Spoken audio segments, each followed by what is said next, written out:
o Flamengo está mais alta, né?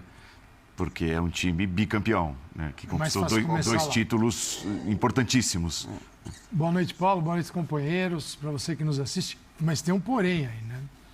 O porém é o Vitor Pereira, ele tem 2 exemplos para observar. Tem um exemplo que deu errado com o patriota dele, Paulo Souza. Porque a conversa aqui, nesse momento, no ano passado, era uma perspectiva positiva sobre o Paulo Souza.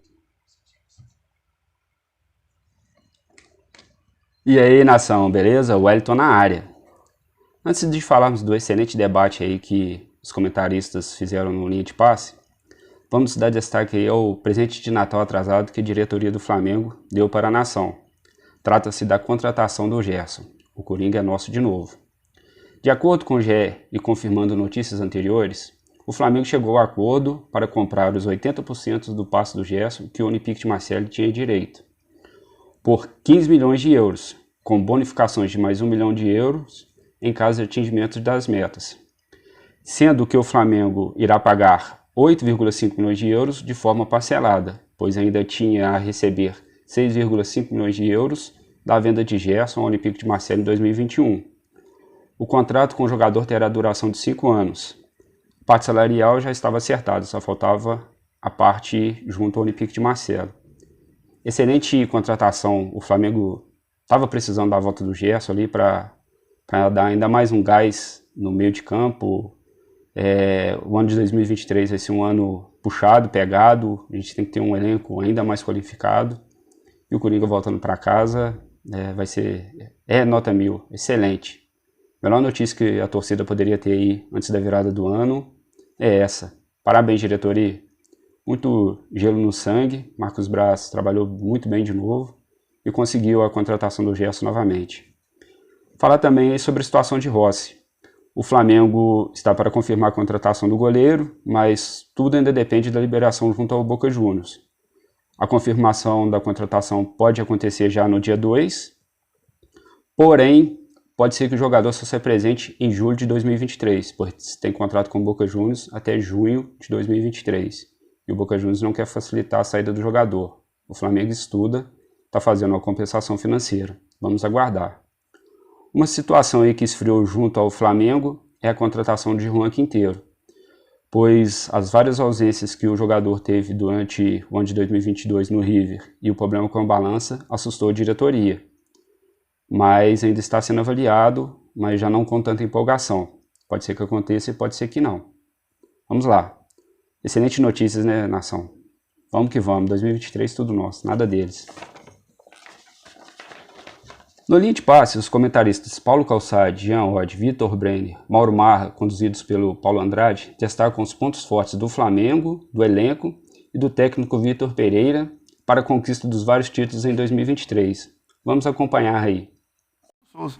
Ele tem esse exemplo aqui, não deu certo. Tem daquele cara que chegou e arrumou, que deu certo, o Flamengo ganhou títulos, mas o Flamengo não quis ficar com o Dorival. Então ele vai, e tem o terceiro caminho, pode ser um terceiro caminho, que é o do Vitor Pereira, que eu acredito que ele vai buscar esse caminho, que é o dele, não ser cópia de nada. Você não pode ser cópia do trabalho ruim, e você também, se é do bom, se falar que está igual, talvez não seja bom para ele. Exatamente o Dorival. Então, como ele vai escalar? Porque ele já fez críticas ao sistema do Flamengo, sim, bem suaves. Não quando achei enfrentava suaves, o Flamengo. achei foram bem diretas. Bem diretas, né? Do losango, sem a bola, como é que marca, tal, um time que ele gosta que pressione, se esse time tem condição de pressionar. Então, é preciso observar e ver qual vai ser o trabalho dele. Em que sentido ele vai? Que mudanças ele fará? Porque o torcedor do Flamengo tem um Flamengo padrão pelo Dorival. Estava tudo errado, o Dorival chegou, conversou aqui, convenceu o Gabigol a fazer o que não queria fazer com nenhum outro treinador, convenceu o Gabigol, o Arrascaeta na posição Arrascaeta, você tem o time do Flamengo, e esse é um ponto. Na minha opinião, qualquer trabalho começa com o Arrascaeta centralizado, depois você monta o time. Em volta dele. Se você falar, Arrascaeta, estou pensando você, já começa a ter problemas. Vamos ver, vamos esperar. Que ele é competente, o Flamengo percebeu, tanto que o contratou. Isso é uma percepção de quem está no mundo do futebol, ela é óbvia, não precisa se esforçar. Agora, o Cudê inicia um trabalho Fernando Lázaro inicia o trabalho, cada um em condições diferentes, e tem aqueles 3 times que mantiveram o treinador. Palmeiras com o Abel, o Inter com o Mano Menezes e o Fluminense com o Fernando Diniz. Esses 3 não podem sofrer por mantê-los, eles têm uma vantagem. E eu acho, por exemplo, que o Flu está indo exatamente dentro, se fosse outro treinador, a gente poderia discutir. Com o Fernando Diniz, acho que o Flu está indo bem dentro daquilo que o Fernando Diniz deseja, joga e pode fazer com alguns jogadores, como Keno, Jorge, por exemplo. Vai ser bacana acompanhar esse início de futebol brasileiro. Pena que em campeonatos que às vezes complicam um pouco a vida de todo mundo, e a nossa também, né? Porque as referências não são as melhores, né? Se os times vão enfrentar desafios como Libertadores, Copa do Brasil, Campeonato Brasileiro, você assistir um jogo do estadual, uma segunda rodada do estadual, às vezes num estádio não tão adequado, num gramado não tão adequado. Queria projetar o futuro da temporada. É difícil. Não é, seu Vitor? Boa noite ao senhor Paulo. Boa noite ao Marra, ao Jean, professor Calçade, aos fãs do esporte. Eu acho que, no final das contas, a missão de todo técnico é ser campeão. Porém, quando a gente olha as equipes, a gente precisa entender como. E eu vou lembrar do Abel, no Palmeiras. O Abel, uma das grandes vantagens que ele teve foi conseguir organizar a equipe rapidamente, para ser campeã. E desde então, desde quando ganhou a primeira Libertadores, ele vem mantendo a capacidade de evoluir com o time. Técnico e time vão crescendo juntos, vão fazendo cada vez mais coisas. Um jogo que era só reativo passa a ser um jogo de proposição também. Um time que marcava melhor, mais recuado, consegue fazer marcação alta também, marcação meia pressão também. Ou seja, é um trabalho longo, mas começou com acertos rápidos. Essa, para mim, é a primeira questão. O Atlético, com o Cudê, se os jogadores entenderem o trabalho do técnico, e é papel do técnico também fazer que os jogadores o entendam, para mim não existe a menor chance do Atlético ter um time desorganizado. A menor. O Atlético contratou um senhor técnico. Como disse o Marra, tem os jogadores para fazerem os 3-2 da pressão que o Cudê gosta, do jogo de abafa. E como a Copa do Mundo adiantou o final dos campeonatos nacionais e a volta dos clubes, o Atlético ganhou um tempo que quem jogava os jogos antes da fase de grupos da Libertadores, jogos perigosos por falta de tempo de preparação, não tinha esse tempo, agora vai ter. Trouxe um grande técnico, está reforçando o elenco com jogadores que têm a característica do técnico e tem uma tabela de Libertadores para chegar à fase de grupos não tão complicada, né? Acho que o segundo jogo é mais complicado. O segundo jogo tende a ser mais... é mais complicado. Mas você pega o quê? Passável. Milionários. Possivelmente. Ou o Católico do Equador. E com o Atlético já com algum tempo de preparação, uns 2 meses pelo menos, com o técnico jogando, com um time melhor que o time do Milionários individualmente. Ou seja, acho que a situação do Atlético é boa. A do Corinthians é a maior dúvida, porque o treinador é um cara querido pelos jogadores. Senão a diretoria não teria escolhido o Fernando Lázaro porque ele está lá dentro. Só que uma coisa, não estou falando que ele não vai continuar, mas uma coisa é você ser querido como auxiliar, outra coisa é quando você tem que tomar decisões de quem joga aqui, quem joga ali, quem sai nos principais jogos. De repente, como eles têm um elenco um pouco mais envelhecido, num jogo grande, alguém quer jogar, mas não está pronto para jogar naquele momento, ele opta por um outro jogador. E isso pode começar a gerar situações ali que o treinador tem que administrar pessoas, como eu falei que o D tem. A missão do Vitor Pereira, para mim, ela é a mais curiosa de todas. É, no lugar dos técnicos, a mais interessante, a mais desafiadora, porque ela é a que oferece mais possibilidades. Porque o Flamengo ganhou o campeonato jogando no 4-3-1-2 ali, que o Vitor Pereira mesmo criticou, falando dos espaços pelos lados, e que ele usou muito bem na final da Copa do Brasil, como o Rogério usou na semifinal da Copa do Brasil. E eu tenho certeza que aquele jogo foi decisivo para a direção do Flamengo tomar a decisão de contratar o Vitor Pereira. Tenho absoluta certeza. Esse teve um segundo. Os dois, taticamente. O primeiro tempo da final da Libertadores. Também. E taticamente, os times usaram esse lado de campo. Então, esse 4-3-1-2, que era uma coisa que o Dorival precisava manter, porque ele pegou o time andando e começou a dar certo. E ele era não teve o que tempo era trabalhar. Possível fazer. E ele não jogava assim nas outras equipes. Vale lembrar, no São Paulo jogou 4-1-4-1, no Santos 4-2-3-1, ou seja, não é uma doutrina, uma coisa tipo 4-1-3-2 que o Cudê costuma usar desde o tempo do Rosário Central. Era o possível. Porém... Foi um diagnóstico rápido dele e que funcionou. Certo. Porém, para você mexer nesse 4-3-1-2, que tem que mexer, pelo elenco, tem que mexer. Ele pode ser uma opção para alguns jogos, para circunstâncias, não precisa ser o esquema. Você precisa mexer com jogadores sagrados. Porque 1, 2, Gabigol, lado direito.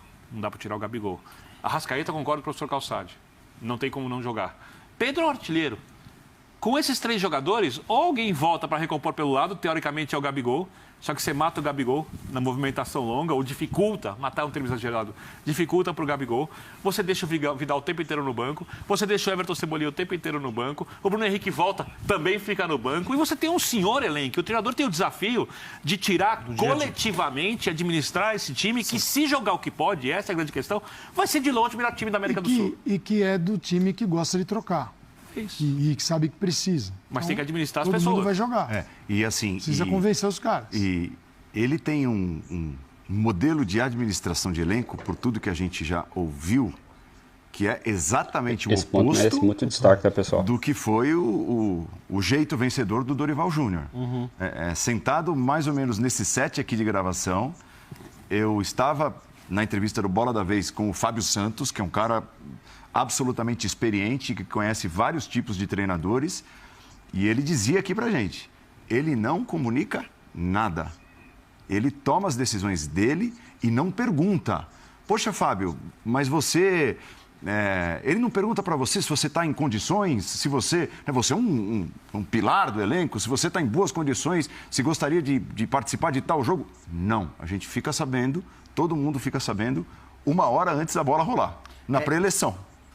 Um pouquinho antes. Né? E é bom que se diga, né, Paulo? Sempre ou durante muito tempo com decisões surpreendentes. A gente não conseguia entender direito qual era o critério dele para escolher um time titular num jogo, reserva... Eu me lembro que teve uma época ali que você tinha os jogos do Corinthians, todos importantes, um na sequência do outro. Você tinha um clássico com o Palmeiras, você tinha ali para frente jogos contra o Boca Juniors pela fase de grupos. E a gente ficou aqui, todo mundo quebrando a cabeça e tentando entender. Bom, ele Essa sequência vai ser assim. Isso. Então o que ele vai fazer? Ele vai fazer de trás para frente, ele vai olhar para o jogo contra o Boca e ali ele vai pôr esse time aqui, dali para trás, e não foi nada disso. Então, muitas vezes ele surpreendia nas escolhas, a gente nem conseguia entender direito. Depois, claro, a gente compreendeu que a prioridade dele passou a ser uma prioridade física, uma prioridade de ter um time com condições de fazer o tipo de jogo mais próximo daquele que ele desejava, né? Ainda que não pudesse ser exatamente o que ele desejava.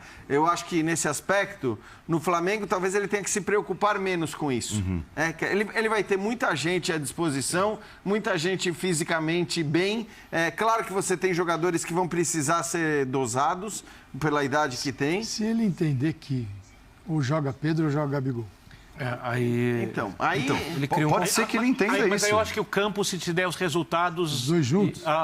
Não, um ou outro. Se o campo der resultados, eu acho que o elenco abraça e a torcida também. Porque se começar a dar errado, por isso que eu falei do Abel. Flamengo tem... rápida. Flamengo, falar Com certeza. do Arrascaeta, o Flamengo tem um jogador que é vital para manter uma ideia de jogo, que é o Arrascaeta. Ela se modifica com o Pedro, com o Gabigol, são diferentes, se tiver um ou outro. Mas o Arrascaeta, você não tem um jogador no Flamengo para fazer o papel de meia. Tanto que o Flamengo falava em contratar um meia para você ter esse jogador nesta função. Aí que não entra dá o Ronald para tirar o Quinteiro. Arrascaeta, tirar tudo dele, todos os jogos do ano. Então você mantém o formato, tem um meia que substitui a Arrascaeta. Não existe. O Flamengo, se não contratar, pode ter 2 formatos. Então, mas, Calçadinho, eu acho que ele é um técnico que dá a impressão de poder...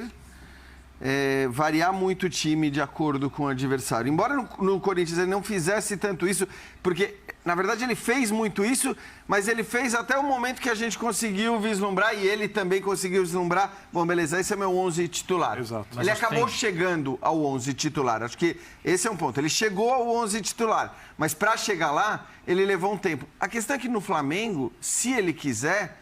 Ele pode se dar o luxo de dizer, não, pera lá, esse jogo é assim e eu vou ter esses caras. Esse é assado, eu vou usar outros caras. Ele me parece um técnico que tende a fazer isso mais do que o próprio Dorival fazia, porque o Dorival não fazia. Ele tinha muito claro o time 1 e o time 2, né, que ficou Mas tem um bem ponto caracterizado. Aí, Jean, tem um ponto aí que não pode escapar da nossa conversa. Ele chegou no Corinthians... tendo que dar um resultado muito rápido e sem entender o que estava acontecendo. Ele vai ter pré-temporada. Verdade. Ele vai passar um tempo trabalhando diariamente com os jogadores. E em relação ao elenco, que é um elenco recheado de jogadores vencedores, o elenco do Flamengo respondeu bem a todas as mudanças e algumas esquisitices do Paulo Souza durante um bom tempo.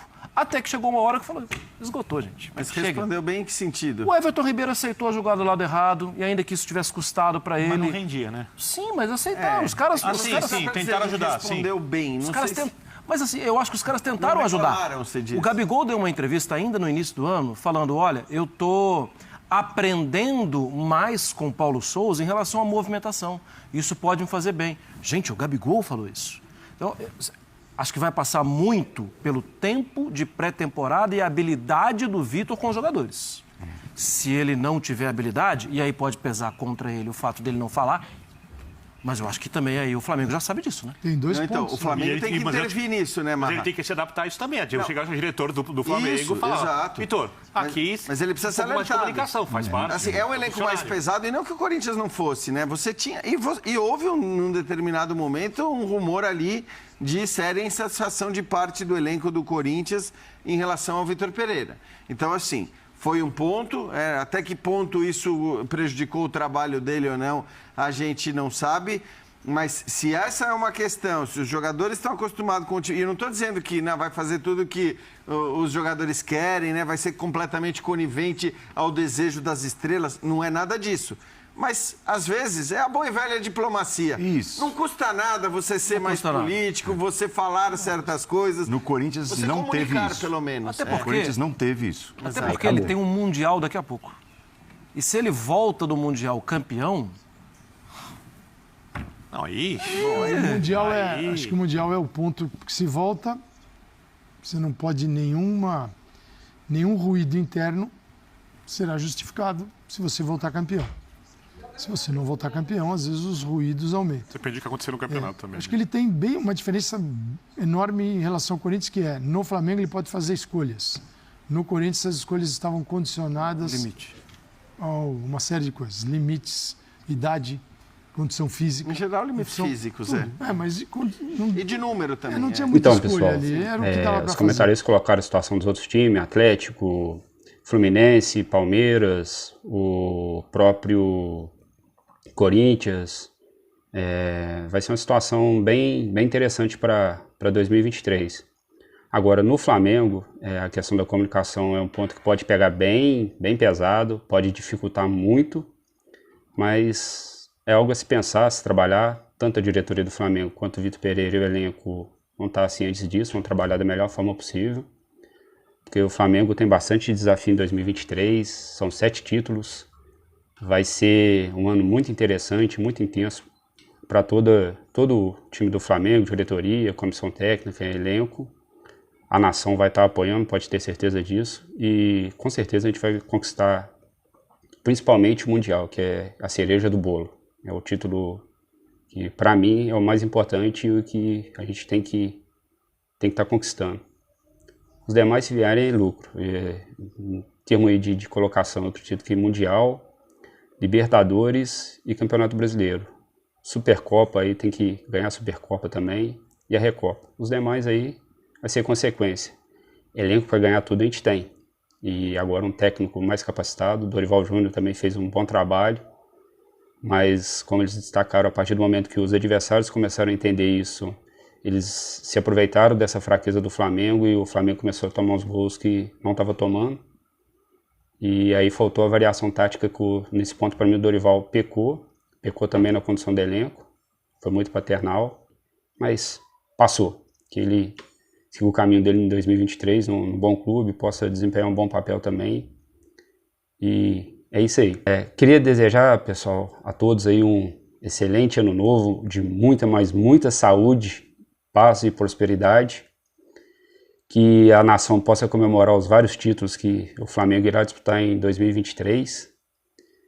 E também pedir a você que está visualizando nosso vídeo aí, apoie o nosso canal, inscreva-se, ative as notificações, deixe o seu like e comentário, pois a gente depende disso para o crescimento do nosso canal.